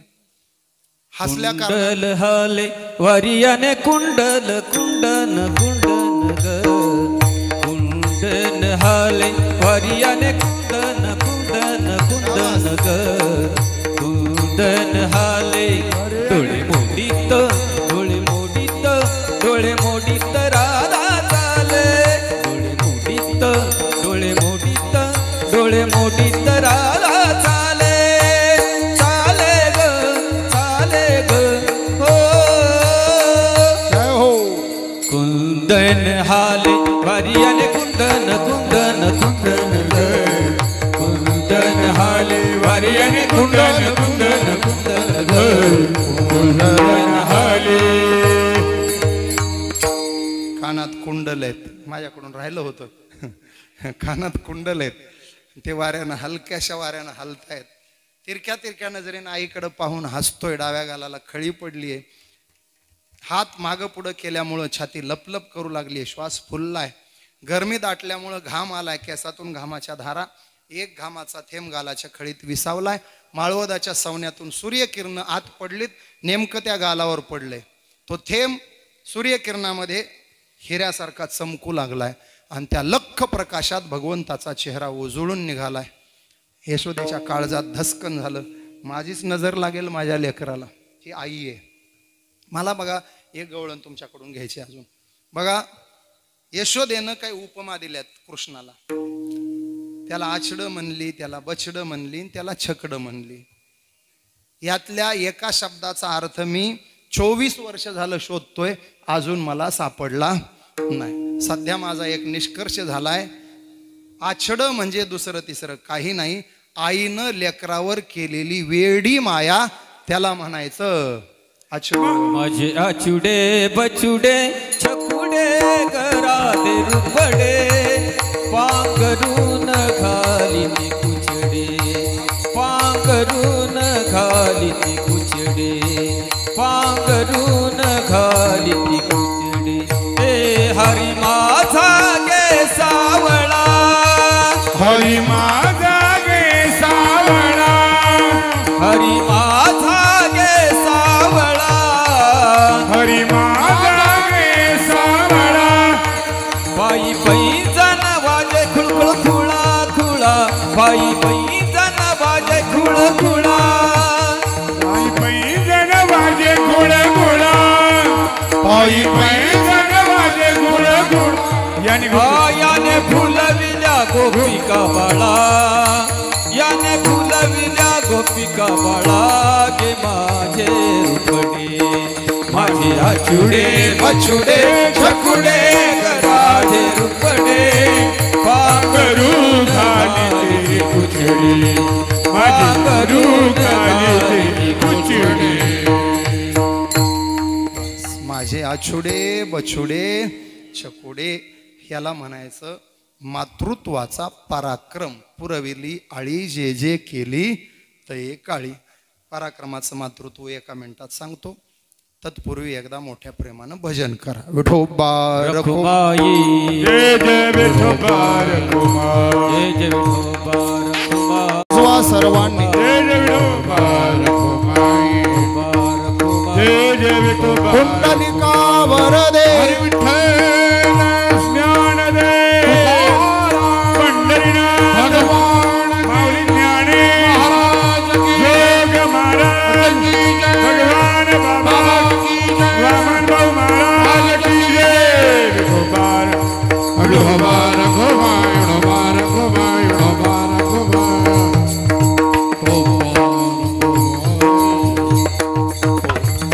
तुका म्हणे तुका म्हणे घास तुका म्हणे घास तुका म्हणे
कृपाळू हा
मातृत्वाचा पराक्रम आणि पराक्रमाचं मातृत्व आई करते.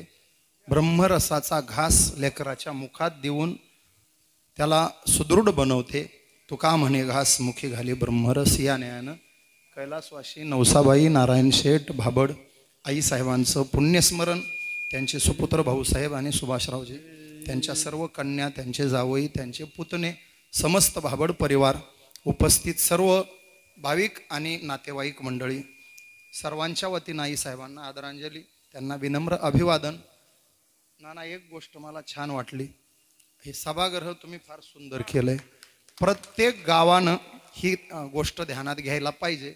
छोटे मोठे कार्यक्रम पार पाडण्यासाठी असं एक सभागृह प्रत्येक गावात आवश्यक आहे. मला दोडीला एक छान वाटतं बघा, सुंदर, त्याने असं जागाच रिझर्व ठेवल्यासारखी ठेवली आहे. आपण हे सभागृह केलं, ही सोय सगळ्याच गोष्टी ध्यानात घेऊन सोय लक्षात घेतली पाहिजे. आणि एक विनंती मी वेळोवेळी आपल्या भागात आल्यावर करतोय, ते शाली घालायचं तेवढं राहू द्या.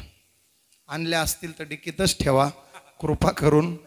शाली घेऊन स्टेजकडे येऊ नका, पोरांना शाली देऊ नका, थांबवा. ते काही गरज नाही त्याची. तुम्ही स्वतः आलात त्या कुटुंबासाठी भरपूर झालं.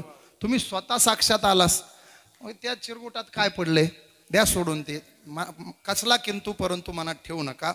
हे मला बंदच करायचं आहे. ते आमच्या भागात असं काही नाही महाराज. अख्खा हाडा मांसाचा माणूस तुमच्यासाठी आलाय ना, मग त्यानं ते धुडका आणलंच पाहिजे असं काही नाही, द्या सोडून. बरं, ते सगळीकडेच फिरायले, वर्ष श्राद्धाला तेच आहे, वास्तुशांतीला तेच आहे, असं करू नका बाबा. त्यापेक्षा ते आणू नका.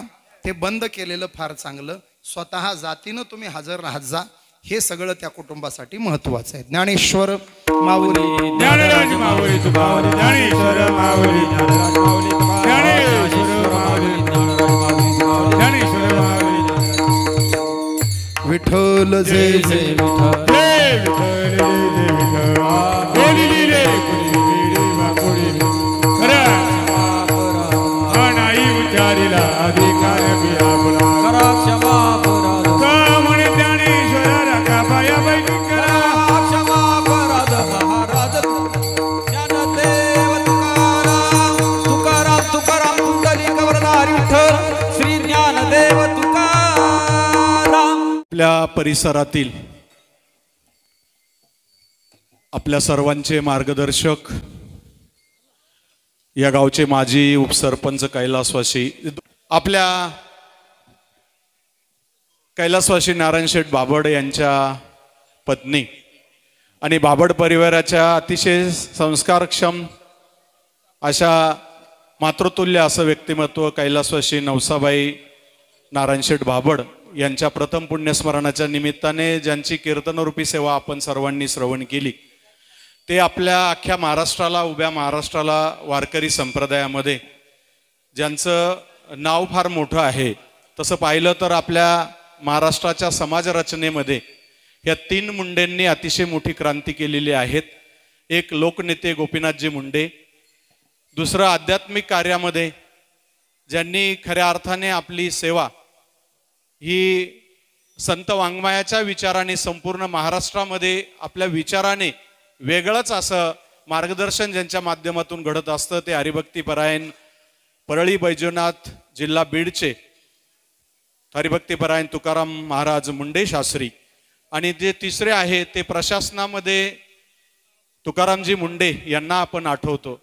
हे यांनी खऱ्या अर्थाने महाराष्ट्राच्या समाज रचनेमध्ये महत्वाची भूमिका बजावलेली आहे. त्यामध्ये आदरणीय बंडूनाना भाबड यांनी या परिवाराच्या ह्या मातृतुल्य व्यक्तिमत्वाच्या पुण्यस्मरणाच्या निमित्ताने कोणाला निवडायचं, तर नानांनी प्रथम नाव ज्यांचं घेतलं असेल ते वारकरी संप्रदायातील आपल्या सर्वांचे मार्गदर्शक हरिभक्तीपरायण तुकाराम महाराज मुंडे यांनी अतिशय वेळेवरती येऊन आज आपल्या परिसरामध्ये कीर्तनरूपी सेवा पांडुरंगाच्या चरणावरती रुजू केली. मी समस्त भाबड परिवाराच्या वतीने त्यांचं ऋण व्यक्त करतो.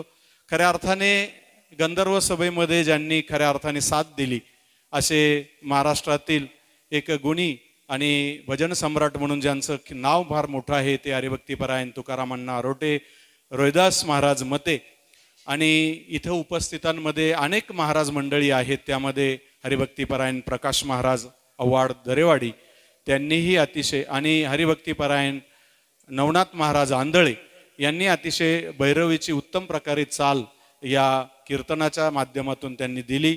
समस्त मृदुंगाचार्य हरिभक्तीपरायण सिन्नरभूषण मुकुंद महाराज लाड या सर्व गुणीजनांचं, सर्व भजनी मंडळ असेल, जोबदार असेल, या सर्वांचं मी बाबड परिवारातर्फे ऋण व्यक्त करतो, सर्वांचे आभार मानतो. मित्र हो, या दुःखद प्रसंगी खऱ्या अर्थाने ज्या माऊलीला आपण पुण्यस्मरणाच्या निमित्ताने अखेरचा निरोप देत आहोत, या माऊलीचं थोडक्यात, या माऊलीला आदरांजली अर्पण करण्यासाठी प्रथमतः मी या कुटुंबाचे प्रमुख सन्माननीय बंडूनाना भाबड यांना विनंती करतो की थोडक्यात आपण आदरांजली अर्पण करायची. खरं तर महाराजांनी या माऊलीचं अख्खं चरित्र या कीर्तनरूपी सेवेतल्या या अभंगातूनच आपल्यासमोर मांडले. आणि महाराज तुम्ही अभंगच असा घेतला की या माऊलीचं जीवन खऱ्या अर्थाने तसंच तिनं या ठिकाणी जगलं आणि आमच्या सगळ्यांचा निरोप घेतला. मरेपर्यंत स्पष्ट बोलणं, स्पष्ट वागणं आणि सारखं काम करत राहणं आणि परपंचाची, सगळ्या नातेगोत्यांची, सगळ्या गावातल्या स्नेही असणाऱ्या जवळच्या लोकांची काही काळजी करणं. खरं तर तुम्हाला मी म्हणताना सांगितलं की इथं आमच्या नारायण शेटला या ठिकाणी 2 पत्नी होत्या, पण 6 मुली आणि 2 मुलं. हा अजूनही कोणाला हा सावत्रपणाची या ठिकाणी उकलच झालेली नाहीये. म्हणजे असं ह्या माऊलींनी सगळं कुटुंब उभं करताना या ठिकाणी अत्यंत श्रमातून, कष्टातून, खरं तर आपला पती नारायण शेठ या गावात पूर्वीच्या काळी, आज जे काही नंदनवन दिसतंय ते पूर्वीच्या काळी नव्हतं. फार कष्टातून, मेहनतून इथल्या सगळ्या शेतकऱ्यांनी, इथल्या सगळ्या ग्रामस्थांनी हा परिसर उभा केला आहे. आणि त्यामध्ये हे कुटुंब होतं आणि त्याच्यामध्ये आमची भाऊजाई असली तरी मातोश्री या ठिकाणी कैलासवासी नवसाबाई ह्या होत्या. आणि या ठिकाणी हे कुटुंब सांभाळत असताना आपल्या पतीला अत्यंत मोलाची आणि अत्यंत चांगल्या प्रकारची साथ दिली. आमचे नारायण शेठ असे होते की किराणा दुकान असायचं, किराणा दुकानात कोण गरीब दुबळा कोणी येऊ, त्याचा प्रसंग अडीअडचण काही असू, नारायण शेठचे हात नारायणासारखे सारखे उघडेच असायचे. आणि त्या कुटुंबाची काहीम त्या ठिकाणी, या गावातल्या कोणत्याही परिवारातल्या कुटुंबाची काहीम ते मदत करून दखल घेत असायचे. म्हणूनच का काय, ज्या माणसाने, ज्या आईवडिलांनी चांगलं कर्म केलं, चांगलं कर्तृत्व केलं, त्याचा चांगली फळं या ठिकाणी निमित्ताने मिळतात. म्हणून ह्या कर्माची फळं या परिवाराला चांगल्या पद्धतीने मुलांच्या, मुलींच्या माध्यमातून मिळाली. खरं तर बोलण्यासारखं खूप आहे, परंतु वेळ खूप झाला आहे. आणि महाराजांनी या ठिकाणी अभंगही त्याच पद्धतीने घेतलाय. ती गेली जरी असेल तरी ती आजही ह्या परिवारात आहे. अशाच पद्धतीने हा परिवार वागतो, राहतो. त्या मुली आपल्या भावावरती, बहिणी आपल्या भावावरती त्याच पद्धतीने, आपले आई वडील जरी नसले तर आई वडील आणि बहीण ह्या रूपाने आजही प्रेम करतात. हीच खरी समाजाला दिशा आणि हाच खासा समाजाला आदर्श या ठिकाणी आहे. आणि तो प्रत्येक कुटुंबाने आत्मसात केला आणि त्या पद्धतीने वागला तर खऱ्या अर्थानं परपंच उभा राहतो, खऱ्या अर्थानं परपंच निर्माण होतो. तो आदर्श या ठिकाणी वहिनीने आपल्या सगळ्यांना दिलाय. तो आपण जोपासणं हीच खऱ्या अर्थानं तिला श्रद्धांजली आणि आदरांजली होईल. म्हणून या ठिकाणी अनेक मान्यवर आलेले आहे. त्यामध्ये या ठिकाणी जी काही महत्वाची मान्यवर आहे 1-2-3 त्यांची या ठिकाणी आदरांजली पर 2 शब्द बोलतील अशी मी या ठिकाणी त्यांना विनंती करतो. आपण सगळे आलात या ठिकाणी, या भाबड परिवाराला वर्षभर आपण या ठिकाणी या दुःखातून सावरण्याची ताकद दिली, शक्ती दिली. आणि आपण असेच ह्या पुढं या परिवाराशी संबंध असेच ठेवावे, अशीच ताकद आणि शक्ती आणि आशीर्वाद असू द्यावे अशी आपल्याला विनंती करतो. आणि कार्यक्रम संपल्यानंतर सगळ्यांनी जेवण केल्याशिवाय जाऊ नये ही पुन्हा एकदा विनंती करतो आणि थांबतो. पुण्यस्मरणाच्या निमित्ताने जिल्ह्याच्या कानाकोपऱ्यातून खऱ्या अर्थाने सुभाष आणि भाऊसाहेब आणि सर्व बहिणी यांचं निमंत्रण स्वीकारून अनेक मान्यवर इथं उपस्थित आहे. यामध्ये क्रांतीवीर वसंतराव नारायणराव नाईक शिक्षण प्रसारक संस्थेचे विद्यमान सरचिटणीस, नामको बँकेचे माजी चेअरमन सन्माननीय हेमंतप्पा धात्रक, प्रकाशजी घुगे, त्याचबरोबर नांदूर शिंगोट्यावरून VN नाईकचे संस्थेचे माजी विश्वस्त सन्माननीय विनायकराव शेळके, आनंदराव शेळके, त्यानंतर दोडीवरून आपल्या सर्वांचे मार्गदर्शक शंकरराव इथं उपस्थित आहेत. VNचे एक प्रशासकीय भागामध्ये, प्रशासकीय याच्यामध्ये ज्यांनी फार मोठं असं आपलं पद आणि नाव मोठं कमवलेलं असे आदरणीय माजी शिक्षणाधिकारी प्रकाशजी आंधळे साहेब इथं उपस्थित झालेले आहे. सन्माननीय केरवांना भाबड या गावचे आणि सिन्नर पंचायत समितीचे माजी सभापती सन्माननीय जगन्नाथ पाटील भाबड, बंडूनाना भाबड, जगनशेठ खैरनार या गावचे माजी सरपंच चंद्रशेखर खैरनार, बबनराव खैरनार, कचरो अण्णा खैरनार, संपत अण्णा खैरनार, अनेक मान्यवरांची उपस्थिती आहे. कचरो पाटील शेळके, त्याचबरोबर पोपटराव शेळके, शिवाजीराव दराडे, या सर्व मान्यवरांचं खऱ्या अर्थाने बोलण्यासारखं भरपूर आहे. या सर्वांना इथं आदरांजली अर्पण करायची आहे. पण प्रातिनिधिक स्वरूपामध्ये मी काही मान्यवरांना, प्रथमतः सन्माननीय हेमंतप्पा धात्रक यांना मी विनंती करतो की आपण ह्या माऊलीला आदरांजली अर्पण करायची आहे. त्यानंतर भगवान पाटील इलग, त्यानंतर आनंदराव शेळके, विनायकराव शेळके यांनी कृपया पुढे यायचं आहे. सर्व शोककुल बंधू भगिनींनो, मातोश्री कैलासवासी नवसाबाई नारायण शेठ बाबड, आमचे सहकारी भाऊसाहेब सुभाष यांच्या मातोश्री यांना जाऊन आज 1 वर्ष झालं. नक्कीच बंडू नानांनी त्यांच्या श्रद्धांजलीच्या मनोगतामध्ये सांगितलं आणि महाराजांनी सुद्धा त्यांच्या कीर्तनरूपी प्रवचनामध्ये माऊलीबद्दलची सगळी महती सांगितली. खरं म्हटलं तर एक वेळेस वडील गेले तर छत्र हरपला असं म्हणता येणार नाही, पण घरातली जर का आई गेली तर खऱ्या अर्थाने त्या घराचं छत्र हरपलं असं म्हणावं लागतं. कारण ती माऊली आपला प्रपंच मोठा करताना वडील त्यांच्या कामामध्ये असतात, परिवार घडवताना माऊलीचं फार मोठं योगदान असतं आणि त्या कुटुंबाला संस्कार देण्याचं काम खऱ्या अर्थाने आपली आई करत असते. आणि आईचं कितीही वय झालं आणि आई किती झालं ना, आपण घरात गेलो तर तिने जो डोक्यावरून आपला हात फिरवला तर किती पण विवंचना, किती पण समस्या आपल्या मनामध्ये असतील तर नक्कीच त्याचं निराकरण होतं. एखाद्याच्या मंदिरात जाऊन देवाचं डोळं झाकून जसं आपण दर्शन घेतो, तसं आपल्या आईचं आपण दर्शन घेतलं तर त्याच्यापेक्षा जास्त शांतता आपल्या मनाला मिळते. नक्कीच या परिवाराला मातोश्री गेल्याने दुःख झालेलंच आहे. हे दुःख सावरण्याची शक्ती आपण सर्वांनी वर्षभर त्यांच्यात वेळोवेळी हजर राहून त्यांना दिलेली. या पुढील काळात सुद्धा त्या माऊलीचं छत्र हे नक्कीच त्यांच्या मित्ररूपी त्यांच्या सोबत राहील. मी माझ्या धात्रक परिवाराच्या वतीने, क्रांतीवीर वसंतराव नारायणराव आणि शिक्षण प्रसारक संस्थेच्या सर्व सभासदांच्या वतीने मातोश्रीला विनम्र अशी आदरांजली अर्पण करतो आणि थांबतो. स्वर्गवासी नवसाबाई नारायण शेठ बाबड यांच्या प्रथम पुण्यस्मरणाच्या निमित्तानं हरिभक्त परायण तुकाराम महाराज मुंडे यांनी जी प्रवचनरूपी सेवा दिली त्याबद्दल या बाबड परिवाराच्या वतीनं व व्यक्तीच्या माझ्या वतीनं महाराजांचे ऋण व्यक्त करतो.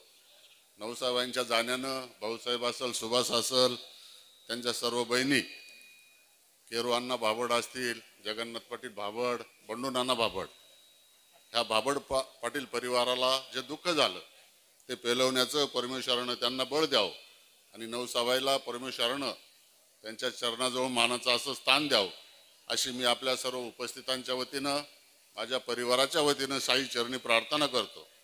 तसेच आपल्या महाराष्ट्र राज्याचे महसूल मंत्री नामदार राधाकृष्ण विखे पाटील यांच्या वतीनं नवसाबाईंना भावपूर्ण अशी श्रद्धांजली अर्पण करतो आणि थांबतो. जय हिंद, जय महाराष्ट्र. आदरणीय हरिभक्त परायण तुकाराम महाराज मुंडे आणि उपस्थित सर्व बंधू आणि भगिनींनो, एकेकाळचे या पंचकृषीचे ज्येष्ठ मार्गदर्शक नारायण शेठ बाबड यांच्या सहधर्मचारिणी आणि भाऊसाहेब बाबड, सुभाष बाबड, बंडू नाना बाबड, जगन पाटील बाबड या परिवारांची आई नवसाबाई यांचं प्रथम पुण्यस्मरण आहे. माऊलीविषयी माझ्या अगोदरच्या वक्त्यांनी अतिशय सविस्तरपणे तिची जीवनाची रूपरेषा आपल्या पुढे ठेवली आहे. परंतु आज मी आभार व्यक्त करीन तुकाराम महाराज मुंडे यांचं की त्यांनी अतिशय हृदयस्पर्शी आई आपणा सर्वांना सांगितले आहे. स्त्री जीवनाचे जे 3 पदर आहे, मुलगी, सून आणि आई, तिचं जीवन कसं आहे याचं सविस्तर असं विवेचन या ठिकाणी केलेलं आहे. आणि महाराज तुम्ही सांगितलं की स्त्री जीवनाचा समर्पण हा मोठा भाव आहे. नवरा बायकोच्या नात्यात, बहीण भावाच्या नात्यात समर्पण आहे, पण सगळ्यात मोठं जर समर्पण असेल तर ते आईचं समर्पण आहे. माझ्या जीवनामध्ये मला काहीच नाही मिळालं चालेल, पण जे मला मिळालं नाही ते माझ्या मुलाबाळांना मिळालं पाहिजे यासाठी हाडाची काढा आणि रक्ताचं पाणी करणारी असेल ती आई. अशा आईचं हे पुण्यस्मरण आहे. आणि या अशा चांगल्या पुण्यस्मरणामध्ये आम्हाला सर्वांना सहभागी या परिवारानं करून घेतलं. आम्ही आनंद व्यक्त करतो आणि या माऊलीच्या पवित्र अशा या प्रथम पुण्यस्मरणाच्या निमित्तानं तिला मनापासून श्रद्धांजली अर्पित करतो. थांबतो. धन्यवाद. या पुण्यस्मरणाच्या निमित्ताने सिन्नर तालुक्याचे युवा उद्योजक सन्माननीय हेमंतशेठ नाईक इथं उपस्थित आहे, नांदूरचे माजी सरपंच गोपाळ शेळके आहेत, रवी शेळके अनेक, आणि व्हीएनचे संचालक अशोकराव भाबड अनेक उपस्थित आहेत. या